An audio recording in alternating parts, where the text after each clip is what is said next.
Assalamu alaikum wa rahmatullahi ta'ala wa barakatuh. Chers frères et sœurs, Allah subhanahu wa ta'ala, il va nous dire Walillahi ala nasi hijjul bayti man istata'a ilayhi sabila. Allah nous dit que c'est un devoir pour les hommes envers Allah subhanahu wa ta'ala d'aller accomplir le pèlerinage. Allah il dit ensuite pour ceux qui auront les moyens de l'accomplir. Wa man kafara fa inna Allaha ghaniyyun 'anil 'alamin. Et ceux qui auront ces moyens et qui vont se rebeller, qui n'iront pas accomplir ce pilier de l'islam, Dieu dit qu'il se suffit du monde et tout ce que le monde contient. Alors, chers frères et sœurs, lorsque vous devez aller pour votre umrah, alors il faut faire la grande ablution, que ce soit à l'hôtel ou bien à Biar Ali. Ça, c'est le miqat de Médine. Donc, celui qui s'en va pour aller accomplir la umrah doit faire la grande ablution. Alors, après la grande ablution, vous allez prendre votre étoffe de sacralisation qui est appelée ihram, qui est constituée de deux étoffes. Ça peut être des serviettes comme des tissus. Donc, vous allez vous habiller dans ces deux étoffes et vous faites 2 rakats.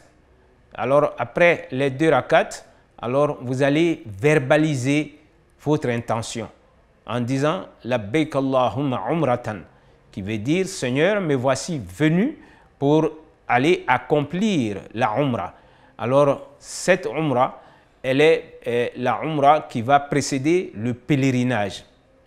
Parce que pour le contingent ivoirien, alors nous, on fait le pèlerinage qui est appelé Tamattu', qui consiste à faire la umrah d'abord, ensuite on va se désacraliser pour attendre qu'il soit encore la période pour aller pour le pèlerinage lui-même en prenant une seconde fois notre étoffe de sacralisation. Donc, on va d'abord pour la umrah. Alors, lorsque vous avez pris votre étoffe de sacralisation, il faut verbaliser son intention, comme le prophète l'a fait, sallallahu alayhi wa sallam. Ça ne reste pas dans le cœur comme les autres actes d'adoration. On doit verbaliser lorsque on s'en va pour la umrah ou le pèlerinage en disant « Seigneur, je m'en vais accomplir mon pèlerinage ou bien ma umrah ». Ensuite, on va lever la voix pour les hommes, on lève la voix avec la talbiya. La talbiya qui consiste à dire Labbaik Allahumma labbaik, labbaik la sharika lak labbaik, innal hamda wal ni'mata lak wal mulk la sharika lak. Ça, c'est l'hymne du pèlerinage. C'est Jibril qui est venu et qui va dire au prophète sallallahu alayhi wa sallam, alors Dieu te demande de dire à ta communauté de lever la voix avec vraiment la talbiya. Alors les hommes lèvent la voix et les femmes baissent la voix. On va quitter Biar Ali qui est Zul Hulayfa. On quitte ce lieu 400 km environ en bus et on doit continuer la talbiya autant qu'on peut jusqu'à ce qu'on arrive à la Mecque. Alors une fois qu'on est à la Mecque, alors on va suivre les ordres de ceux qui nous encadrent. Alors lorsqu'on doit entrer à la mosquée de la Mecque, on vous l'a dit, à Médine, ou dans toutes les mosquées, il faut que tu dises Bismillah wa salatu wa salam ala rasulillah, Allahumma gfir li dhanbi wa ftah li abwaba rahmatik. Alors on a une étoffe de sacralisation. Alors lorsque vous êtes dans cette étoffe de sacralisation, les hommes habillés de cette manière, tu ne dois pas avoir d'habits cousus sur toi, tu ne dois pas avoir de dessous, donc tu ne portes pas de caleçons ni de slips.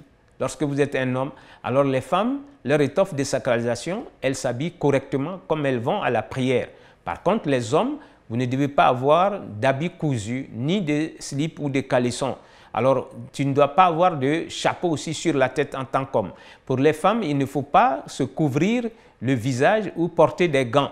Alors, le visage peut être couvert lorsque on est en face des gens qui ne doivent pas vous regarder. Mais c'est bon de le savoir. Lorsqu'on a une étoffe de sacralisation pour une femme, pour aller faire la umrah, alors tout ton corps doit être vêtu décemment et tu t'en vas pour plaire à Allah subhanahu wa ta'ala. Alors, une fois qu'on est dans la mosquée de la Mecque, on va mettre la Kaaba devant soi. On commence par le Hajar al-Aswad, qui est la pierre noire. Et donc, on va lever la main, aller vers la Hajar al-Aswad pour la toucher ou l'embrasser même. Alors si on voit qu'il y a du monde et qu'on ne peut pas faire tout ça, alors le prophète a rendu simplement le fait que lever la main en direction de Hajar al-Aswad en disant Bismillah, Allahu Akbar. Ça, c'est suffisant. Subhanallah. Donc, sinon, on doit l'embrasser ou bien aller toucher. Alors, si on ne peut pas faire tout ça, on lève la main simplement en direction et on laisse la Kaaba à sa gauche.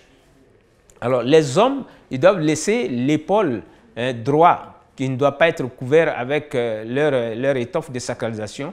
Alors, on laisse la Kaaba à sa gauche et on commence à faire la circumambulation autour de la Kaaba.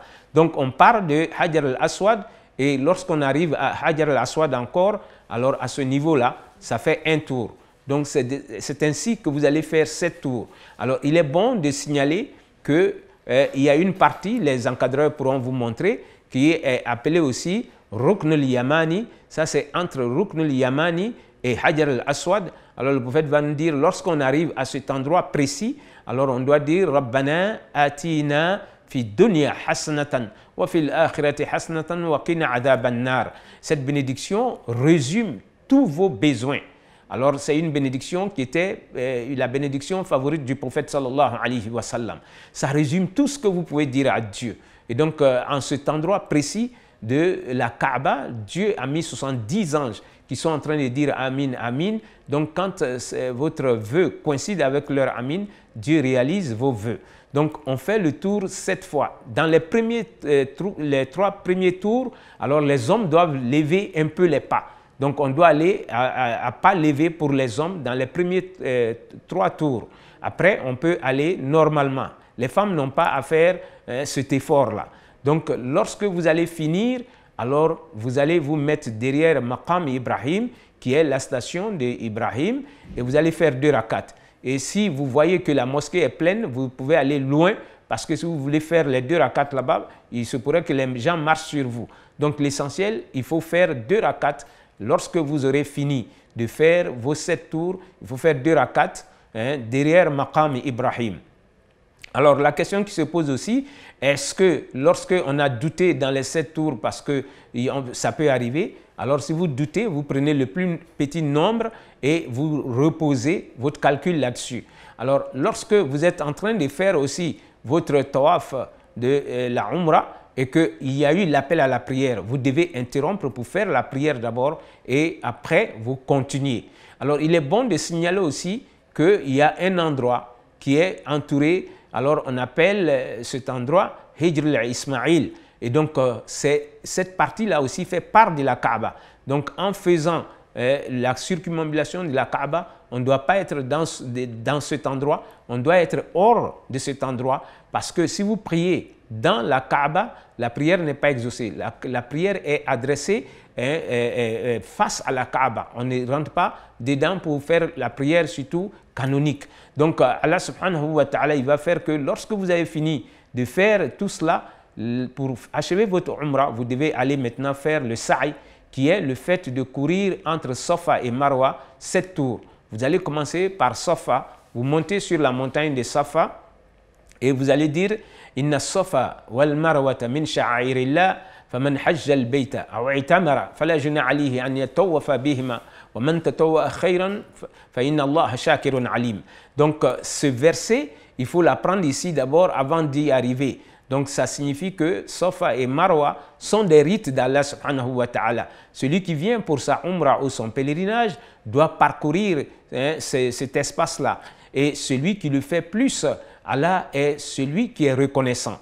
Donc ce verset, on le récite chaque fois qu'on arrive sur le mont de Safa ou même de Marwa. Alors entre les deux, lorsque vous êtes en train de partir, il y a une lumière verte qui va démontrer que quand vous arrivez à ce niveau-là, il faut encore lever les pas. Les femmes n'ont pas à courir, ce sont les hommes encore qui vont précipiter les pas et jusqu'à ce qu'on arrive à la fin de l'autre lumière verte. Donc ça, c'est entre les deux espaces, entre les deux monticules. Donc lorsque vous aurez fini de faire les 7 tours, alors vous allez, en tant qu'homme, vous coiffer. Et pour les femmes, elles coupent ne serait-ce qu'un pouce de leurs cheveux. Et c'est ainsi qu'on a fini avec la Umrah. Donc quand on dit la Umrah, cela consiste à venir faire 7 tours autour de la Kaaba et faire 2 rakats derrière Maqam Ibrahim et parcourir entre Safa et Marwa 7 fois aussi avant de se coiffer ou couper un peu de ses cheveux pour les femmes. Ainsi, vous aurez accompli votre Umrah. Et donc, Allah subhanahu wa ta'ala exauce notre Umrah pour nous et que ce soit le moyen pour nous accorder le paradis.